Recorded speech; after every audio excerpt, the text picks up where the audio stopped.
నందనార్రని ఒక భక్తుడు.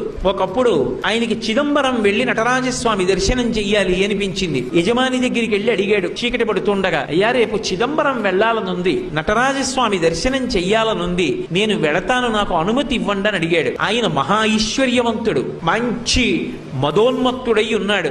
ఎందుకు పంపించాలి పాలేరుని, వీడితో పని చేయించాలి తప్పనుకున్నాడు. తప్పకుండా వెళ్ళు, ఆ ఒక్క మాటే వినపడింది నందనారికి. సంతోషపడిపోయాడు. ఆయన అన్నాడు, ఇవాళ రాత్రి మనకున్నటువంటి 500 ఎకరాల పొలాన్ని నాగలి పట్టి దున్ని, విత్తనాలు చల్లి, పంట పండించేయి, కోత కోసేయి, గడ్డి తీసుకెళ్లి వాము వేసేయి, ధాన్యాన్ని అంతటినీ కూడా దులిపేయి, ధాన్యాన్ని బస్తాలకెత్తేయి, ధాన్యాగారాలకి తీసుకురా, అంతా కూడా శుభ్రంగా సంరక్షణ చేయి, పంట పొలంలో మళ్ళీ ఎక్కడా ఒక్క గడ్డి పరక లేకుండా తీసేయి, చిదంబరం వెళ్ళిపో అన్నాడు. ఆయనకి ఇవన్నీ వినపడలేదు, ముందు వెళ్ళిపో అన్న మాట వినపడింది. సంతోషపడిపోయాడు. తర్వాత ఇవన్నీ వినపడ్డాయి. అలాగే అన్నాడు, వెళ్ళిపో అన్నాడు కదా అన్న సంతోషంలో గబగబా పొలానికి పరిగెత్తుకొచ్చాడు. కటిక చీకటి, రాత్రి 7-8 అవుతోంది. తెల్లవారేటప్పటికి చిదంబరం వెళ్లాలని కోరిక. రాత్రంతా నడిస్తే కానీ చిదంబరం వెళ్ళలేడు. అవుతుందా?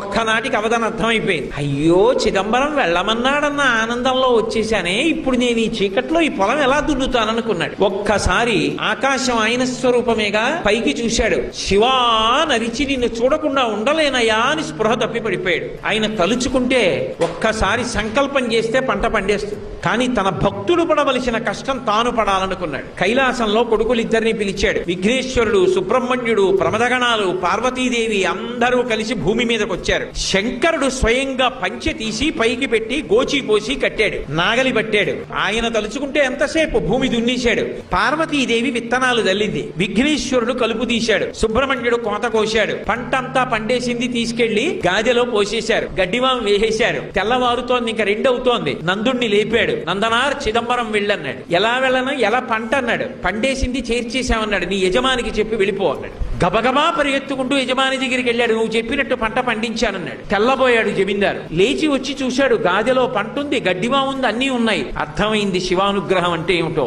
నందనార్ కాళ్ల మీద పడ్డాడు. నీ భక్తి నాకు అర్థమైంది నందుడా, వెళ్ళిపో చిదంబరానికి, నేను కూడా మారిపోయాను, ఇక పైన ఇలా ప్రవర్తించనన్నాడు. చిదంబరం వెళ్ళాడు. అర్చకులు ఆయన పట్ల చాలా కఠినంగా ప్రవర్తించారు. అగ్నిలో ప్రవేశించు, నీకు దేవాలయ ప్రవేశం చేయిస్తా ఉన్నారు. అగ్నిహోత్రాన్ని రగలిస్తే శివుడికి నమస్కారం చేసి అగ్నిలోకి వెళ్ళాడు. అగ్నిహోత్రం పుష్పమాలయ్యి ఆయన మెడలో పడింది. శంకరుడి దగ్గరికి వెళ్లి నటరాజస్వామిని చూస్తూ ఆనందపడిపోయాడు. ఆ సంతోషంలో చూస్తుండగా నందునిలో ఉన్న తేజస్సు వెళ్లి నటరాజస్వామి ఎందు ఐక్యం అయిపోయింది. కారుణ్యామృతవర్షిణం, ఆయన దయకి హద్దుందా? ఆయన్ని నమ్ముకున్నవాడు పాడవుతాడా? సర్వకాలముల యందు తన భక్తుణ్ణి కాపాడుకుంటూనే ఉంటాడు.